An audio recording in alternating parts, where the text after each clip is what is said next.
brought to you by MDH Masala. দারুণ বিশুদ্ধ প্রাকৃতিক হলুদ, লঙ্কা, ধনে। না, লঙ্কা, ধনে, হলুদ, MDH। জি 24 ঘন্টায় দুরন্ত দুটো নিয়ে আমি সব্যসাচী আছি আপনাদের সঙ্গে। আরও একা মমতার হাত ছাড়ছেন আরও দুই সাংসদ। এটা গতকাল যে খবর দেখিয়েছিলাম, আজকে তার মোটামুটি একটা স্ট্যাম্প পড়তে চলেছে। কারণ গতকাল সন্ধ্যায় আমরা কি দেখলাম, সংসদ ভবনে কাকলি ঘোষ দস্তিদারের সঙ্গে বৈঠক করলেন রাজীব কুমার আর প্রতিমা মণ্ডল। রাজীব কুমার, মমতা বন্দ্যোপাধ্যায় অত্যন্ত ঘনিষ্ঠ সেই রাজীব কুমার, যাকে বাঁচাতে রাজীব কুমার যখন পুলিশ আধিকারিক ছিলেন, মমতা বন্দ্যোপাধ্যায় ধর্নায় পর্যন্ত বসেছিলেন, সেই রাজীব কুমার শিবির বদলাচ্ছেন।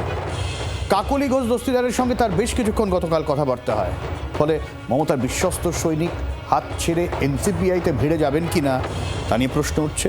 দলের দুই সাংসদ রাজীব কুমার এবং প্রতিমা মণ্ডল, কেন্দ্রমন্ত্রী CR পাতিল এবং রাজ্যের পূর্তমন্ত্রী অজয় পোদ্দার, সেখানেও তারা বৈঠকে যোগ দিয়েছেন। যদিও তারা বৈঠকের ব্যাপারে কিছু জানেন না বলে কালীঘাট লোকসভার ডেপুটি লিডার সৌগত রায় তিনি জানিয়েছেন। এখনো পর্যন্ত এই খবর পাওয়া যাচ্ছে। সৌগত রায়ের সঙ্গে আমরা কথা বলেছিলাম, কি বলছেন?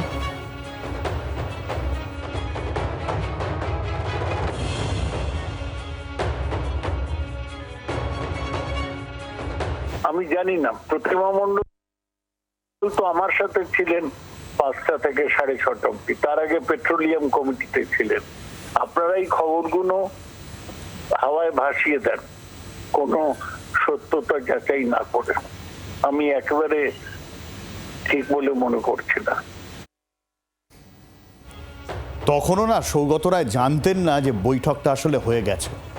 তারপরে জানা গেছে যে না, সত্যি বৈঠকটা হয়েছে। ভাবুন, মমতা তৃণমূল তারা জানেই না যে ভেতরে ভেতরে বৈঠক হয়ে যাচ্ছে, আর সৌগত রায়রা প্রকাশ্যে মিডিয়ায় বলছেন যে আমরা নাকি হাওয়ায় ভাসিয়ে দিই, অথচ বৈঠকটা হয়ে যাচ্ছে। কিন্তু ইঙ্গিত তো ছিল। কাকলি ঘোষ দস্তিদার আগেই ইঙ্গিতটা দিয়েছিলেন। কি বলেছিলেন শোনাই। এত অনৈতিক ব্যাপার স্যাপার ওই দলের সামনে আসছে যে অনেকেই কিন্তু আমাদের সঙ্গে যোগাযোগ করছেন, এবং এটা ঘটনা যে দুজন যোগাযোগে আছেন। আর এই নিয়ে আমরা কথা বলেছিলাম বিজেপির মুখপাত্র দেবজিৎ সরকারের সঙ্গে, শোনাই।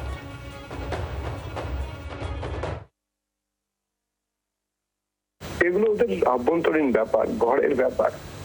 কে কোন দিকে যাবে, কে কেন যাবে, কখন যাবে, এগুলো ওরা বুঝবে। এ নিয়ে আমাদের কোনো আগ্রহ নেই, কেননা পশ্চিমবঙ্গের জনতার এইসব নিয়ে কোনো আগ্রহ নেই।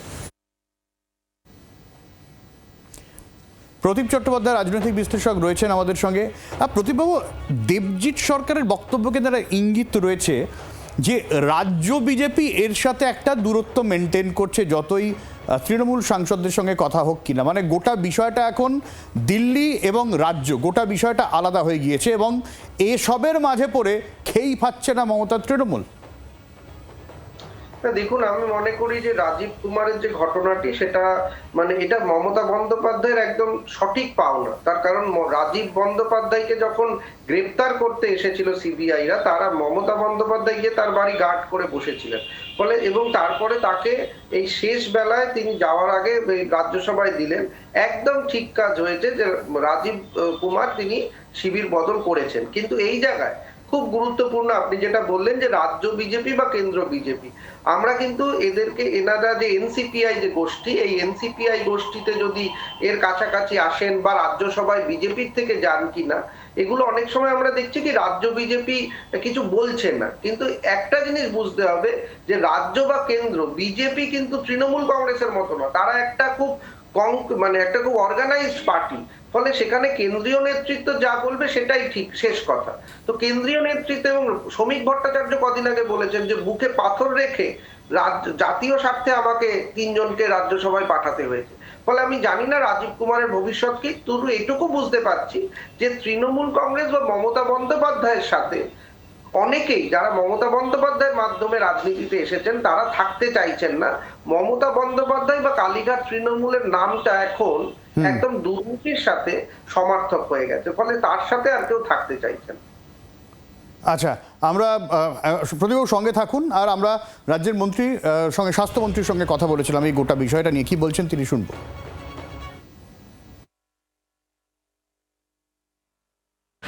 কালীঘাট শিবির থেকে একে একে লোকজন পালানোর প্রচেষ্টায় রয়েছে। এখন যা অবস্থা হচ্ছে, যে কোনো দরজা পেলেই তারা কড়া নাড়তে আরম্ভ করে দিয়েছে। মমতা বন্দ্যোপাধ্যায় বড়ই একা, খারাপ লাগে এখন ভাবতে আর দেখতে আর শুনতে, কিন্তু এটা হবে, এটা অনিবার্য। এবং আরো একা হবেন বিগত দিনে। লোকজন দেখতে পাচ্ছে যে ওনার ভাইপোর প্রতি ভালোবাসা, পৃষ্ঠপোষকতা এবং বাকিদের ভাইপোর রাজনৈতিক অভিপ্রায় পরিত্যাগ করার, অপমান করার ধারাবাহিক যে উদাহরণ উনি রেখেছেন, তাই জন্যই এই অবস্থায় এখন দাঁড়িয়েছেন কালীঘাট শিবির। ভবিষ্যতে দেখতে থাকুন, আমার মনে হয় কদিনের মধ্যে থাকবেন ওনার শিবিরে খালি উনি আর ওনার প্রিয় ভাইপো, আর কাউকে হয়তো দেখতে পাবেন না। প্রতিবাবু, আপনার কাছে আবারও খুব সংক্ষেপে আসবো। রাজ্য বিজেপি কি করবে বা কেন্দ্র বিজেপি কি করবে তো তাদের ব্যাপার, তাদের সমন্বয়ের ব্যাপার, কিন্তু এটা অন্তত স্পষ্ট হচ্ছে যে মমতা বন্দ্যোপাধ্যায় নিঃস্ব হচ্ছেন এবং আরও হওয়ার সম্ভাবনাই জোরদার। সেক্ষেত্রে তার দলের অস্তিত্ব নিয়ে প্রশ্ন উঠছে। দেখুন, মমতা বন্দ্যোপাধ্যায়ের যে তৃণমূল কংগ্রেস, সেটা পশ্চিমবঙ্গের রাজনীতিতে অতীত। এটা নিয়ে আর বর্তমান বা ভবিষ্যৎ কিছু নেই। ফলে আগামী দিনে এই দলটা, মানে তৃণমূল কংগ্রেস দল অন্য কোনো নামে থাকবে কিনা জানি না, কিন্তু মমতা বন্দ্যোপাধ্যায়ের নেতৃত্বাধীন তৃণমূল কংগ্রেস আর থাকবে না, এটা নিশ্চিত। আচ্ছা, আমরা পরে ইস্যুতে যাব, যেখানে আগেই বিজেপি সরকারের তরফ থেকে বারবার বলা হয়েছিল যে বাংলায় এই যে ভিভিআইপি একটা কালচার ছিল সেটা বদল করা হবে। সেই জায়গা থেকে এলিয়েট পার্কের টিনের দেওয়াল উঠেছিল, সেই টিনের দেওয়ালটা সরিয়ে দেওয়া হলো। কেন? কারণ ওই টিনের দেওয়ালটা দেওয়া হয়েছিল, প্রাক্তন মুখ্যমন্ত্রী ওখানে হাঁটাচলা করতেন, সকালবেলা মর্নিং ওয়াক করতেন, এবং সেই কারণে এলিয়েট পার্কে একটা টিনের দেওয়াল দেওয়া হয়েছিল। এবং সেটা সরিয়ে দেওয়ার জন্য মুখ্যমন্ত্রী শুভেন্দু অধিকারী, বর্তমান মুখ্যমন্ত্রী শুভেন্দু অধিকারী পুরসভাকে ইতিমধ্যেই ধন্যবাদ দিয়েছেন এক্স হ্যান্ডেলে। আর সরিয়ে দেওয়ার পরে কি অবস্থায় দাঁড়ালো এলিয়েট পার্কের অবস্থা দেখুন। আমি এখন দাঁড়িয়ে রয়েছি ঠিক এলিয়ট পার্ক, অর্থাৎ চৌরঙ্গীর উপরে যে এলিয়ট পার্ক রয়েছে সেই এলিয়ট পার্কের ঠিক সামনে। চারিদিকে সবুজ, মাঝখানে একটা ছোট্ট পুকুর, পাখিরা উড়ে উড়ে যাচ্ছে। এতদিন পর্যন্ত কিন্তু পার্কের যে ভেতরের অংশটা, সেই ভেতরের অংশটা চোখে পড়ার কোনো উপায় ছিল না। এই জায়গাটা পুরোপুরি একেবারে লোহা স্ট্রাকচার করে, তার উপরে ছিল টিনের শেড। সেই টিনের শেড দিয়ে পুরোপুরি এই জায়গাটা একেবারে ঘিরে রাখা ছিল। যেটা সূত্র মারফত জানা যাচ্ছে, প্রাক্তন মুখ্যমন্ত্রী তিনি এইখান দিয়ে হাঁটাচলা করতেন বা ওয়াক করতেন, সেই কারণেই কিন্তু কার্যত এই সিস্টেম চালু করা হয়েছিল। আজকে মুখ্যমন্ত্রী শুভেন্দু অধিকারী তিনি স্পষ্টত পোস্ট করে জানিয়েছেন যে জনগণের সম্পদ জনগণের জন্যই থাকুক, আর সেই জন্যই এই পার্ক একেবারে উন্মুক্ত করে দেওয়া হলো সকলের জন্য। জি 24 ঘন্টার জন্য ক্যামেরায় কমলের সঙ্গে শ্রেয়সী, কলকাতা। বৈশ্বনাথ চট্টোপাধ্যায় রয়েছেন আমাদের সঙ্গে এই মুহূর্তে। আমি বৈশ্বনাথদার কাছে জানতে চাই, বন্ধু বৈশ্বনাথ, এরকম একটা বিষয় সামনে আসছে যে এই টিনের শেডের সাথে একটা যে টিনের শেড দেওয়ার ফলে সরকার আর মানুষের মধ্যেই দূরত্ব, ভিভিআইপি কালচার, সেটাকে এই সরকার সরিয়ে দিচ্ছে। দেখুন, উনি কি বলেছেন আমি তো পুরোটা জানি না, তবে এইটুকু বলছি যে ভিআইপি কালচার বিজেপি যেভাবে ইন্ট্রোডিউস করেছে, এরকম ভিআইপি কালচার নেই। আমরা তো আগে সব মুখ্যমন্ত্রীদের অস্তাস্থিতি দেখতাম, অনেককে দেখেছি ছোট ঘরে থেকেছে সারা জীবন। প্রফুল্ল চন্দ্র সেন থেকে শুরু করে কত ভালো ভালো মুখ্যমন্ত্রী যারা মৃত্যুর পরে দেখা গেছে দুটো পাজামা, দুটো পাঞ্জাবি, দুটো ধুতি, দুটো পাঞ্জাবি পাওয়া গেছে। এখন উনি যে এইটা বলতে চাইছেন যে এলিয়ট পার্কের টিনটা সরিয়ে দিয়ে মানুষ আর সরকারের মধ্যে কোনো দূরত্ব থাকলো না, এটা উনি মানে একটা, আমি কি বলবো, একটা চমকের দেওয়ার জন্য করছে।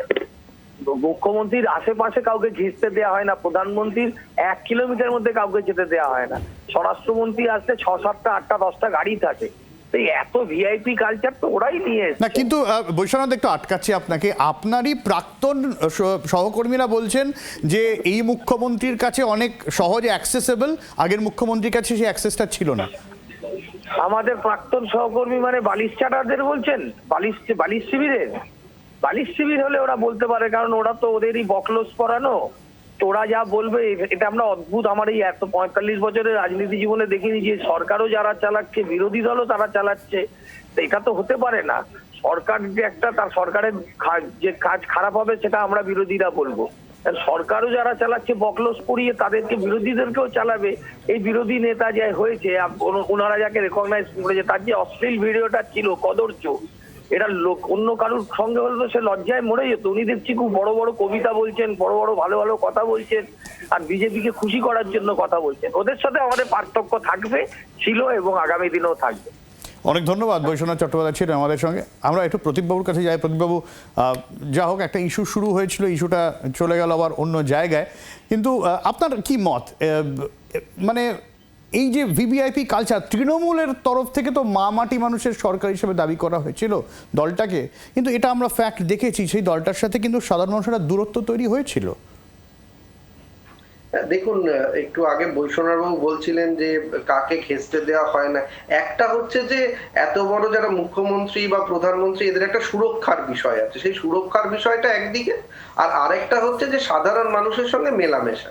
তো আমরা সাধারণ মানুষের সঙ্গে মেলামেশা বা সাধারণ মানুষের যাতে কোনো অসুবিধা না হয় এই ধরনের ডিস্টিংশন করা একটা পার্কের মধ্যে, এটা একেবারেই অনুচিত। ফলে এই কাজটা আমি মনে করি শুভ উদ্যোগ।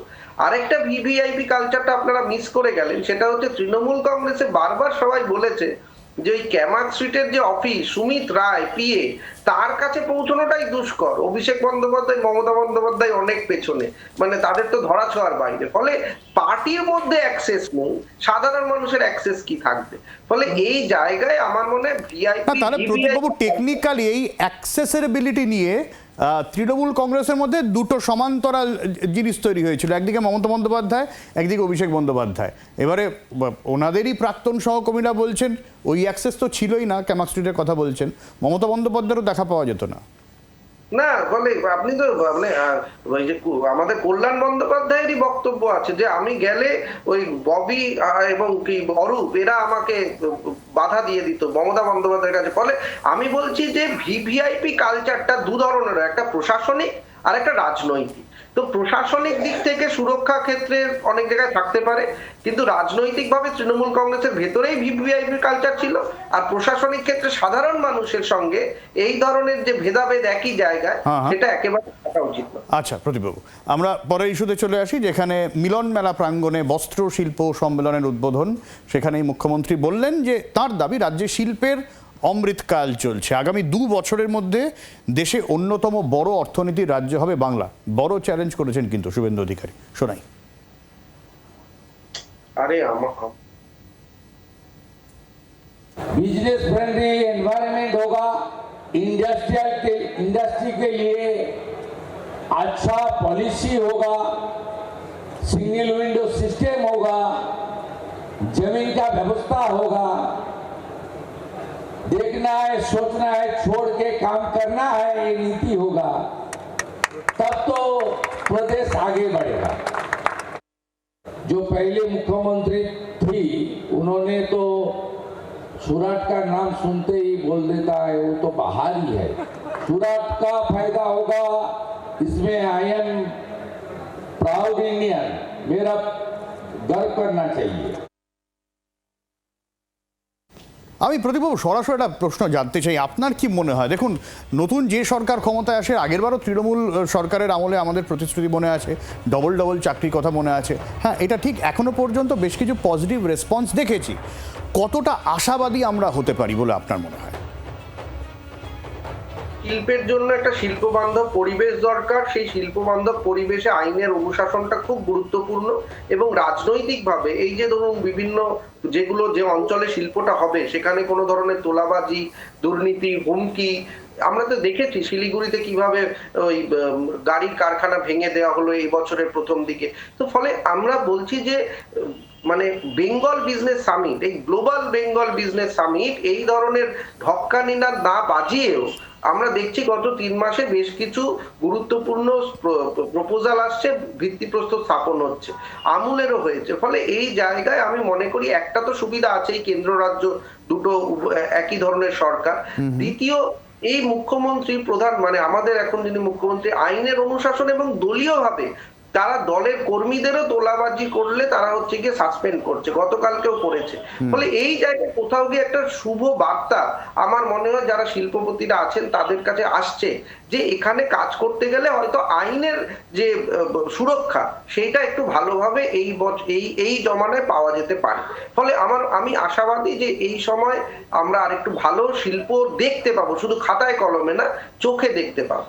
একদমই প্রতিবাবু। এবং বিজেপি শিবিরে যথেষ্ট সতর্ক, এইগুলো আসতে পারে, এইগুলো কথা হয়েছে, এই জাতীয় কিছু না বলে শিওর হয়ে, যে বিনিয়োগের সম্ভাবনাটা মোটামুটি শিওর হয়ে তারা সামনে রাখছেন। সেই টাটার সঙ্গে বিনিয়োগ নিয়ে আলোচনার কথা গতকালই জানিয়েছেন শিল্পমন্ত্রী তাপস চট্টোপাধ্যায়। শোনাই। আজকে কেস ছিল কোর্টে সেই কম্পেনসেশনের ব্যাপারে, 6 মাস সময় দিয়েছে কোর্ট। পশ্চিমবঙ্গকে তো আষ্টে পিষ্টে মেরে দিয়ে গেছে মমতার সরকার। সেই 900 কত কোটি টাকা কম্পেনসেশন দিতে হবে না, সেটা কমে দেখো 600-700 কততে দাঁড় করায় 6 মাস সময় দিয়েছে। আর আমরা তো টাটার সঙ্গে আমরা ক্ষমতায় আসার পর থেকেই সম্মানীয় মুখ্যমন্ত্রী বিভিন্ন সূত্রে বিভিন্ন ভাবে কথাবার্তা চালাচ্ছে, সে অটোমোবাইল হোক এবং তার সঙ্গে অন্য কিছু হোক। আইদার তারা আসবে অথবা আমরা যাব ফাইনালাইজ করতে বা এখানে যাতে ওরা আসে। আমরা তাপস রায়ের বক্তব্য শুনলাম, শিল্পমন্ত্রী। প্রদীপবাবু, এখানেও কিন্তু একটা বড় বিষয়, মানে টাটাদের ইস্যুটা এই মুহূর্তে কিন্তু একটা বড় প্রেস্টিজ ইস্যুও বটে রাজ্যের ক্ষেত্রে। আপনাদের মনে থাকবে যে প্রধানমন্ত্রী নিজে এই বিধানসভা নির্বাচনের আগে পশ্চিমবঙ্গে এসে সিঙ্গুর নিয়ে কথা বলেছেন, মানে সিঙ্গুরে যাতে কারখানাটা আবার হয়। বিজেপির একটা বড় উদ্যোগ আছে যে সিঙ্গুরে যেখান থেকে টাটারা চলে গেছে সেখানে যাতে কারখানা হয়, শিল্প আসে আরো বেশি করে। আমার মনে হয় যে আপনি যে একটু আগে কথাটা বললেন যে আগে খুব শিওর হয়ে শুধুমাত্র চমকে না গিয়ে একদম যেটা কাজ হবে সেই জায়গাটায় ওরা আনার চেষ্টা করছে। এবং আমার মনে হয় যে টাটা বা দেখুন অন্য যদি শিল্প এখানে আসে, শিল্পপতিরা আসে, তাদের যে ফিডব্যাক, সেই ফিডব্যাকের উপরে অনেকটা নির্ভর করে যে আরো বড় শিল্পপতিরা এখানে আসবে কিনা। তো আমার মনে হচ্ছে যে টাটাদের সঙ্গে যে কথাবার্তা, সেই কথাবার্তাটা বিভিন্ন লেভেলে হচ্ছে এবং কেন্দ্র এবং আমি আবারও বলছি ডবল ইঞ্জিন সরকারের যে সুফল, সেটা কিন্তু টাটাকে আবার ফিরিয়ে আনার ক্ষেত্রে অনেক বেশি কার্যকরী হবে। একদমই প্রদীপবাবু, আমরা পরে ইস্যুতে চলে আসবো, যেখানে অভিষেক বন্দ্যোপাধ্যায় বিদেশ যাওয়া নিয়ে নানান রকম জল্পনা ছিল। হাইকোর্টে সিঙ্গেল বেঞ্চ অভিষেক বন্দ্যোপাধ্যায়কে তো বিদেশ যেতে দিল না। এইবারে কি সরাসরি আবার সুপ্রিম কোর্টের দরজায় করা নাড়তে পারেন অভিষেক বন্দ্যোপাধ্যায়? কারণ সুপ্রিম কোর্টই বলেছিল হাইকোর্ট বিষয়টা শুনবে, সেখান থেকে কি সুপ্রিম কোর্টে আবার করা নাড়তে পারেন? তারপরে কি হবে সেটা অবশ্য পরের বিষয়, কোন জায়গায় দাঁড়িয়ে আইনি জায়গাটা। কারণ আজকে SSKM-এর ওই যে স্পেশাল বোর্ডের কথা বলা হয়েছিল, অভিষেক তো গতকালই জানিয়ে দিয়েছিলেন যে না ওসব SSKM তিনি যাবেন না, চিকিৎসা করলে বিদেশেই হবে। আইনি আপডেটটা কোন জায়গায় জানাবে অর্ণবংশ। সেটা না, অর্ণবাংশুর বোধহয় ফোনে নেটওয়ার্কের সমস্যা। অর্ণবাংশু একটু সরে গিয়ে যদি কথা বলা, অর্ণবাংশু তোমার কথা শোনা যাচ্ছে না, ফোন কেটে গেছে। আমরা পরে আবার যোগাযোগ করার চেষ্টা করব। তবে মোটামুটিভাবে কিন্তু আরেকটা আইনি অপশান অভিষেক বন্দ্যোপাধ্যায় খুঁজে পেতে চাইছেন। দিলীপ ঘোষ এই নিয়ে কি বলেছেন শোনাই। আমার জানা নেই চিকিৎসার জন্য বিদেশে যান কি অন্য কোনো কারণে। আরও অনেকে যায় বিদেশে চিকিৎসার জন্য, সবাই যায় না, অনেকে গিয়ে হারিয়ে যান, আমরা দেখেছি 1-2 মাস। কী জন্য যান এগুলো তদন্ত হওয়া দরকার আছে। আর চিকিৎসার জন্য যদি ভারতের চেয়ে ভালো চিকিৎসা কোথাও হয় আর সেটার প্রয়োজন হয় তো সেটা বিবেচনা করবে, ডাক্তাররা লিখে দিন, কোর্ট বিবেচনা করবেন। আশপাশের বিভিন্ন দেশের লোকেরা ভারতবর্ষে চিকিৎসা করাতে আসেন, আর আমাদের মতো সাধারণ কোটি কোটি মানুষ তারা এখানকার চিকিৎসায় সুস্থ আছেন। দেখি অর্ণবাংশুর সাথে যোগাযোগ করা যায় কিনা। অর্ণবাংশু, দেখো সেটা হচ্ছে অভিষেক বন্দ্যোপাধ্যায় তিনি আজকে বিকেলবেলা অথবা আগামীকাল সকালবেলা সুপ্রিম কোর্টে মামলা করবেন। তার আইনজীবীদের বক্তব্য তার আগেই যেহেতু সুপ্রিম কোর্টে গিয়েছিল, সেই মামলাটা সুপ্রিম কোর্টে পৌঁছে গিয়েছে আগে, তাই তাদের কাছে রেমেডি বলতে গেলে একমাত্র সুপ্রিম কোর্ট। তো যখন সুমিত রায় তার প্রোটেকশন পেয়েছে ঠিক সেই দিনই কিন্তু আজকে বিকেলবেলা অভিষেক বন্দ্যোপাধ্যায় তার আইনজীবী মারফত কলকাতা হাইকোর্টের সিঙ্গেল বেঞ্চকে নির্দেশ চ্যালেঞ্জ করে ডিভিশন বেঞ্চে মামলা করবেন। আজকে না হলে আগামীকাল সকালে, এমনটাই সূত্রের খবর। আশা করা যাচ্ছে শুক্রবার আগামীকাল আর্জেন্ট প্রেয়ার তারা দেবেন, না হলে আগামী সোমবার এই মামলা শুনানি হবে সুপ্রিম কোর্টে। অনেক ধন্যবাদ।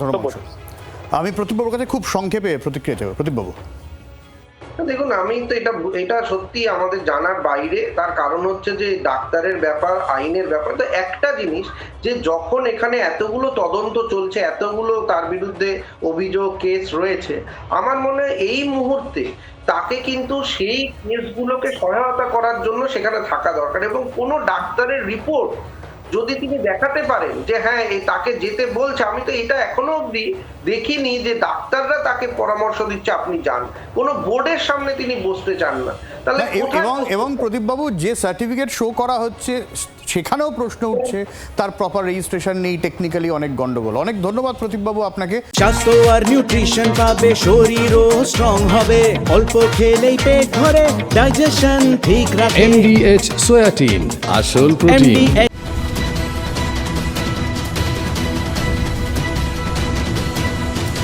brought to you by MDH Masala.